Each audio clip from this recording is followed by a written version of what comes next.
नमस्कार दोस्तों, मैं मनमोहन मिश्र फिर एक बार आपके बीच आपके अपने और इस देश के मुद्दों को लेकर के, जैसा कि आप जानते हैं। चलिए कुछ बातें शुरू करते हैं नरेंद्र मोदी के भविष्य को लेकर के। जो बातें अंदर से बाहर लीक हो रही हैं, यानी आरएसएस के बीच से, वो बातें कुछ ऐसी हैं जो नरेंद्र मोदी के लिए अच्छी नहीं है। और इसीलिए मैंने इस स्क्रीन पे डाला है, मास्को से सीधे मार्गदर्शक मंडल में मोदी। तो क्या मास्को से सीधे मार्गदर्शक मंडल में मोदी जाने वाले हैं? खैर, जाएंगे या नहीं जाएंगे इस बात का पता आपको इस हमारे इस खुलासे से चल जाएगा। दोस्तों, आपने पिछले दिनों सुना होगा कि और देखा होगा, सोशल मीडिया से जाना होगा कि मोहन भागवत अंबानी के घर पहुंच गए अंबानी से मुलाकात करने के लिए। अब इसे आप और किसी बात से मत जोड़िए, और भी बहुत घटनाएं हैं जिन पर मैं बात ही नहीं करना चाहता। उनसे कोई मतलब नहीं है मोहन भागवत का अंबानी से मिलने का। इसके मायने बहुत गंभीर हैं, और पहले भी बता चुका हूं मेरे दोस्त कि अडानी और अंबानी की बिजनेस राइवरी जग जाहिर है। नरेंद्र मोदी की मदद से आपके, हमारे और देश के चुराए गए 400 लाख से भी अधिक काले धन के जरिए नरेंद्र मोदी अडानी को आगे तो बढ़ाते चले गए, लेकिन वहीं अंदर अंदर अंबानी कुड़ने लगे और कुड़ते रहे। बहुत सा फायदा उन्हें भी पहुंचाया गया, क्योंकि गुजराती भाई हैं तो फायदा तो पहुंचाएंगे ही। और वैसे भी नरेंद्र मोदी कहते हैं वो गुजराती हैं, व्यापार उनके खून में है, तो देश के साथ वो व्यापार कर रहे हैं जो आपके सामने है। अब रही बात मोहन भागवत और अंबानी के मुलाकात की। वो मुलाकात का विषय था नायडू और नीतीश को साधने की। अब आपसे छुपी नहीं है, इलेक्टोरल बॉन्ड के जरिए आपको पता ही चल चुका है कि सारी राजनीति इन धन कुबेरों के बल पे ही चलती है, उनके पैसे से ही चलती है। सब कुछ यही करते हैं। हमारे सामने शिखंडी की तरह मोदी जैसे लोग रहते हैं। तो नायडू और नीतीश को साधने के लिए मोहन भागवत अंबानी से मिले, और उस बात में यह भी जोड़ा गया कि मोहन भागवत ने अंबानी से कहा कि आप राहुल गांधी से भी मिलिए, सोनिया गांधी से भी मिलिए। और फाइनली आपने देखा कि अंबानी राहुल गांधी से भी मिले, सोनिया गांधी से भी मिले। अब यह बात, इसके मायने इतने छोटे नहीं हैं। यह मुलाकात सिर्फ और सिर्फ नरेंद्र मोदी से निपटने की तैयारी के लिए है। सबसे बड़ी बात जो शुरू से मैं कह रहा हूं और खुलासा कर रहा हूं, आप तक बत पहुंचा रहा हूं, कि नरेंद्र मोदी ने खुद वादा किया है आरएसएस से कि वो 15 अगस्त के अपने लाल किले से दिए हुए भाषण के बाद खुद मार्गदर्शक मंडल में चले जाएंगे। लेकिन इस बात का रत्ती भर भी भरोसा मोहन भागवत को नहीं है, आरएसएस को भी नहीं है, बीजेपी को भी नहीं है, बीजेपी के कैडर को भी नहीं है, बीजेपी के नेताओं को भी नहीं है। और इसमें सारा खेल मोदी खेलते हैं अपने गुजरात लॉबी के जरिए।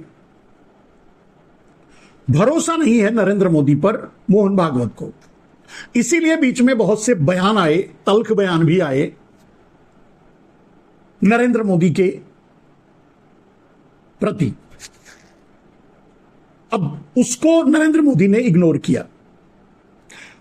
मोहन भागवत पूरे जोर शोर से इस तैयारी में लग गए कि किसी भी कीमत पे नरेंद्र मोदी को हटाना है। तो कैसे? तो वो गठजोड़, वो प्रयास मोहन भागवत इस समय कर रहे हैं। लेकिन आपको पता होगा कि अगर आरएसएस खुद मैदान में उतरती तो रिजल्ट कुछ और होते।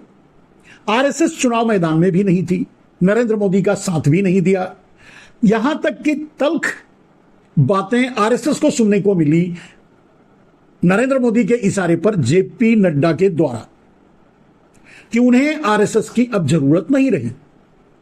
अब इससे ज्यादा तल्ख टिप्पणी क्या होगी, इससे ज्यादा तीखी बात क्या होगी। वो मिर्ची मोहन भागवत को भी लगी है। वैसे आरएसएस और बीजेपी का सारा कैडर, सारे नेता ये चाहते हैं कि नरेंद्र मोदी जल्द से जल्द हट जाए। नरेंद्र मोदी अब बोझ बन चुके हैं भारतीय जनता पार्टी पर। नरेंद्र मोदी अगर कुछ दिन और रह गए तो भारतीय जनता पार्टी पूरी तरह से डूब जाएगी। अभी तो एक तरफ की बात कर रहा हूं मेरे दोस्त, अभी तो मैं उस प्रधानमंत्री की बात कर रहा हूं जो तथाकथित रूप से प्रधानमंत्री है। वो भले ही अडानी का चौकीदार हो, लेकिन संविधान के अनुसार आपका प्रधानमंत्री है। बहुत सी बातें अब सामने आ रही हैं, बहुत से प्लान अब सामने आ रहे हैं हमारे प्रधानमंत्री के द्वारा। मैं ये बात पहले भी कह चुका हूं कि हम तो राहुल गांधी को प्रधानमंत्री मानते हैं, और हमारे प्रधानमंत्री राहुल गांधी भले ही शैडो प्रधानमंत्री हैं, भले ही विपक्ष के नेता हैं, लेकिन आज वो एक प्रधानमंत्री का दायित्व निभा रहे हैं। उस पर आगे आपको बताएंगे। अभी जो चल रहा है मोहन भागवत का प्रयास नरेंद्र मोदी को हटाने के लिए, वो काफी गंभीर है, और यूं कह सकते हैं कि काफी शिद्दत से इस प्रयास में लगे हुए हैं मोहन भागवत, भारतीय जनता पार्टी के सारे नेता और सभी। इसको कब कैसे कहां सफलता मिलेगी ये देखने की बात होगी। मोदी ने वादा किया है, मोदी के वादे पर किसी का भरोसा नहीं है कि 15 अगस्त के बाद वो मार्गदर्शक मंडल में जाएंगे, ऐसा कोई मानने के लिए तैयार नहीं भारतीय जनता पार्टी या आरएसएस का कैडर या जो भी। तो प्रयास जारी है। उधर मोदी का भी प्रयास जारी है कि किसी भी कीमत पे अब मोहन भागवत को ही आरएसएस से हटाया जाए। उनके अपने तरीके हैं और सब कुछ उनके पास है, धन है, बल है, छल है, न जाने क्या क्या है, और उस न जाने क्या क्या से अपनी कोशिश में मोदी भी लगे हुए हैं। लेकिन नरेंद्र मोदी इस समय मास्को की यात्रा पर हैं। इस यात्रा का फायदा मोहन भागवत उठाना चाहते हैं नरेंद्र मोदी से छुटकारा पाने के लिए। इसीलिए मैंने कहा कि मास्को से सीधे मार्गदर्शक मंडल में जाएंगे मोदी। यह अलग बात है कि मोहन भागवत का प्रयास फेल होगा या सफल, यह देखने वाली बात होगी।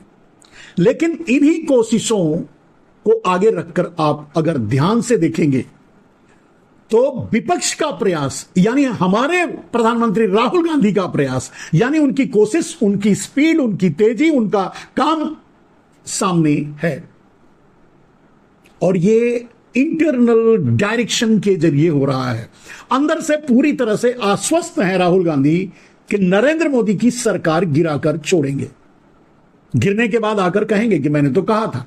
अभी नहीं कहेंगे, अभी उस पर पर्दा डालने की कोशिश भी किए। हालांकि ये बात गुजरात से आवेश में बोल दिए, लेकिन सच वही है, प्रयास वही चल रहा है। राहुल गांधी इस समय, जिस समय नरेंद्र मोदी मास्को की यात्रा पर हैं, ठीक उसी समय राहुल गांधी असम की यात्रा करते हुए मणिपुर की यात्रा पर हैं। कहने का मतलब मोदी उधर मास्को गए तो ठीक उसी समय राहुल गांधी इधर मणिपुर गए। हालांकि राहुल गांधी से अब कम से कम इन 3-4 साल से, 2 साल 3 साल से, जब से वो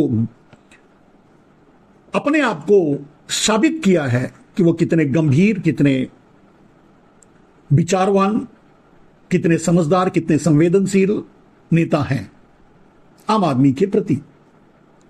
तब से, जब से वो भारत जोड़ो यात्रा 1 और 2 निकाली है, तब से, और जब से वो संसद में ताल ठोका है नरेंद्र मोदी के सामने, ये लगने लगा है या ये निश्चय हो चला है कि राहुल गांधी प्रधानमंत्री से बस एक कदम दूर हैं, प्रधानमंत्री की कुर्सी से बस एक कदम दूर हैं, और पूरा भारत इस काम में लगा हुआ है। भारतीय जनता पार्टी के नेताओं से भी अगर आप पूछेंगे, हालांकि उनका हित, बड़े नेताओं की बात कर रहा हूं, हालांकि उनका हित मोदी के साथ जुड़ा हुआ है, मोदी हैं तो वो मंत्री हैं, भले ही कुछ लोगों का अपमान भी हुआ है, कुछ लोग प्रताड़ित भी हुए हैं, कुछ लोग उपेक्षित भी हुए हैं, वो अलग बात है, वो तो होता ही रहता है। लेकिन अब सवाल यह है कि भारतीय जनता पार्टी के बड़े नेता अगर इस बात को सोचने लगे, मानने लगे, समझने लगे और प्रयास करने लगे कि राहुल गांधी प्रधानमंत्री बने, तो अब बन जाए तो ही अच्छा है। इस देश की भलाई राहुल गांधी के प्रधानमंत्री बनने में ही है। एक बहुत बड़ी बात होती है, नरेंद्र मोदी झूठ के जरिए अपनी पार्टी में भी उन्होंने झूठ आश्वासन दिया है, तो झूठ के जरिए कुछ दिनों के मेहमान हैं, यह अलग बात है। अगर वो 15 अगस्त के बाद 16 अगस्त को खुद इस्तीफा देकर मार्गदर्शक मंडल में अगर नहीं जाते हैं, तो देश में माहौल कुछ और देखने को मिलेगा आपके सामने। लेकिन कम से कम भारतीय जनता पार्टी और आरएसएस और मोहन भागवत को बिल्कुल भरोसा नहीं है कि नरेंद्र मोदी अपना वादा निभाएंगे। इसीलिए पूरे जी तोड़ मेहनत कर रहे हैं, पूरी कोशिश में लगे हुए हैं मोहन भागवत की किसी भी तरह मोदी को हटाया जाए। मोदी को हटाना उनके अपने हित की बात नहीं, पूरे आरएसएस के हित की बात है, पूरे आरएसएस के वजूद की बात है। अगर मोदी रहे तो आरएसएस क्या होगा आप अंदाजा नहीं लगा सकते। शायद विपक्ष उतना बड़ा कदम आरएसएस पर ना उठाए जो नरेंद्र मोदी उठा सकते हैं, यहां तक कि बैन लगाने पर भी बैन लगा भी सकते हैं।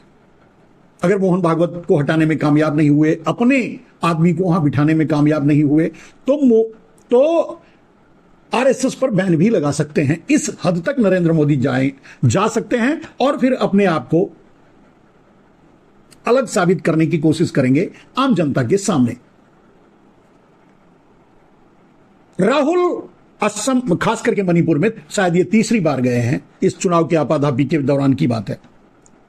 राहुल ने मणिपुर में जाकर अपने बेहद गंभीर और संवेदनशील होने का परिचय दिया है। वहां मुलाकात की, लोगों को गले लगाया, लोगों की बातें सुनी, लोगों का दुख बांटा, लोगों के साथ रहे और लोगों की बात सुनी। यह काम उन्होंने ये कह करके किया कि यह काम नरेंद्र मोदी का है, नरेंद्र मोदी को यहां आना चाहिए। और हम गुजारिश करते हैं, राहुल गांधी ने कहा कि हम गुजारिश करते हैं उनसे कि वो मणिपुर आए। मणिपुर भारत का एक हिस्सा है, देश का एक प्रदेश है, एक बहुत खूबसूरत प्रदेश है जो जल रहा है और विस्थापित होकर के अनाथ इधर उधर घूम रहा है, शरणार्थी बनकर कहीं न कहीं रह रहा है। तो यहां इनका दर्द बांटने के लिए नरेंद्र मोदी को आना चाहिए। यह भी एक मैसेज है राहुल गांधी के लिए, मोदी के लिए, राहुल गांधी का मोदी के लिए, कि आप मास्को से सीधे मार्गदर्शक मंडल में चले जाइए। मैं अब आपकी जगह ले चुका हूं, मैं वो सारे काम कर रहा हूं जो आपको करना चाहिए। हां, आपकी गोदी मीडिया, सुपारी मीडिया, डाबर मीडिया चाहे जो कहे, वो चाहे जो करती रहे, उससे कोई फर्क नहीं पड़ता। उधर गोदी मीडिया की बात कर लें तो वो नरेंद्र मोदी की एक एक तस्वीर मास्को से पहुंचाने में लगा हुआ है आम आदमी के सामने। लेकिन आम आदमी इस समय पीड़ित हैं, छात्र पीड़ित हैं नीट एग्जाम से या पेपर लीक से। देश का युवा पीड़ित है अग्निवीर से। देश के कुछ प्रदेश पीड़ित हैं वहां की समस्याओं से।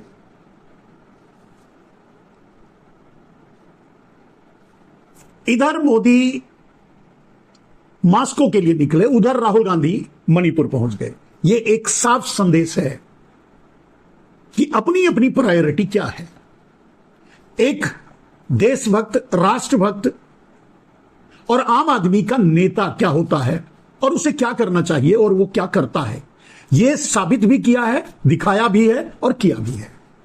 अब इसको गोदी मीडिया चाहे जिस तरह से प्रचारित करे, प्रसारित करे। हां, गोदी मीडिया राहुल के मणिपुर विजिट को निगेटिव तरीके से पेश कर रही है और नरेंद्र मोदी के मास्को विजिट को हाईलाइट कर रही है। यह तो वो करेगी ही, यही तो उसका काम है। इसी को तो कहते हैं डाबर मीडिया, इसी को तो कहते हैं सुपारी मीडिया, इसी को तो कहते हैं गोदी मीडिया। फिर वो तो अपना काम करेगी।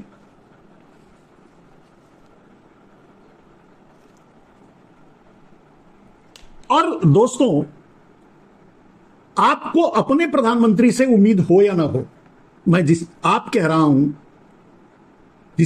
कह रहा हूं वो मोदी भक्तों के लिए कह रहा हूं। तो आपको, यानी मोदी भक्तों, आपको अपने प्रधानमंत्री से कोई उम्मीद हो या ना हो, हमें अपने प्रधानमंत्री से पूरी उम्मीद भी है, पूरा विश्वास भी है और यह समझ सकते हैं, यह कह सकते हैं कि राहुल गांधी अब अपने आप को साबित कर चुके हैं प्रधानमंत्री के रूप में। हर मुद्दे पर लोको पायलट से मिलते हैं, हाथरस पहुंच जाते हैं,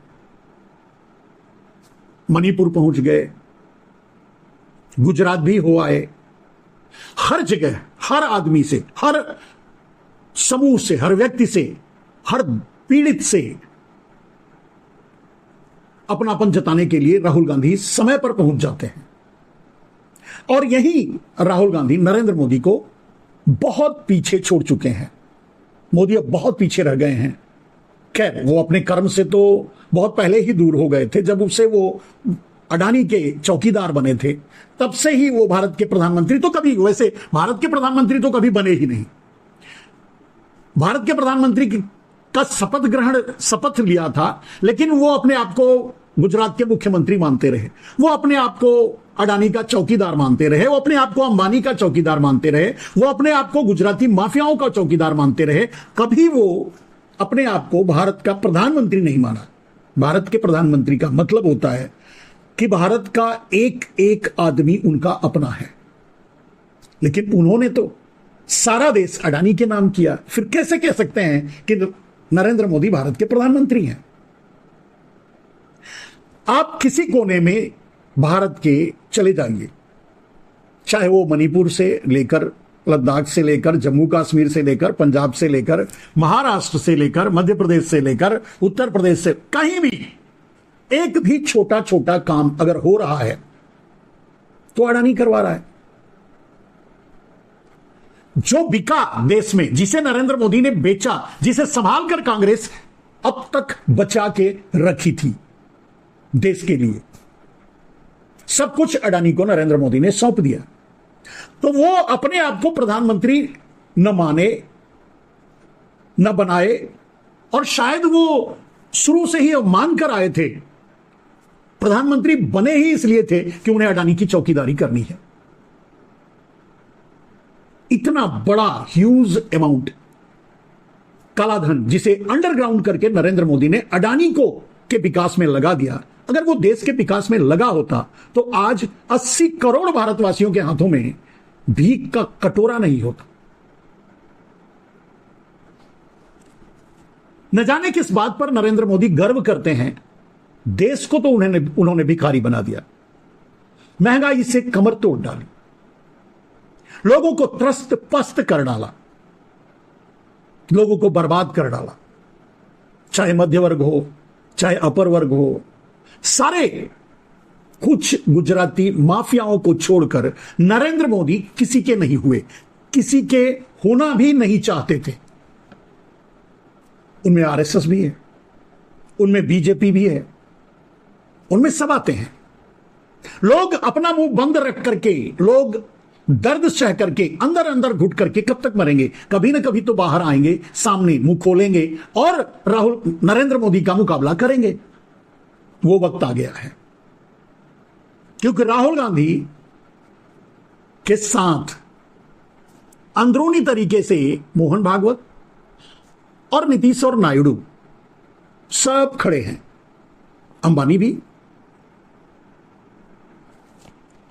इसे हल्के में हम या आप इसे एक साधारण सी घटना मान सकते हैं, लेकिन सच्चाई यह है कि बहुत बड़ी घटना, बहुत बड़ा परिवर्तन, बहुत बड़ा उथल पुथल होने वाला है बहुत जल्द। यानी मोदी की सरकार जाने वाली है बहुत जल्द, यानी मोदी मार्गदर्शक मंडल में जाने वाले हैं बहुत जल्द। उनका अपना वादा 16 अगस्त है, लेकिन देश चाहता है, आरएसएस चाहता है, कांग्रेस चाहती है, इंडिया गठबंधन चाहता है, देश का एक एक नागरिक चाहता है कि मोदी जी 16 अगस्त नहीं, जल्द से जल्द, जितना जल्द हो सके मार्गदर्शक मंडल में चले जाएं, देश को मुक्त कर दें, देश को देश के हाल पर छोड़ दें, देश पर पनौती बनकर चढ़े ना रहें, साजिशें ना रचें, देश को बर्बाद ना करें। यही लोगों की आकांक्षा है और यही लोग चाहते हैं।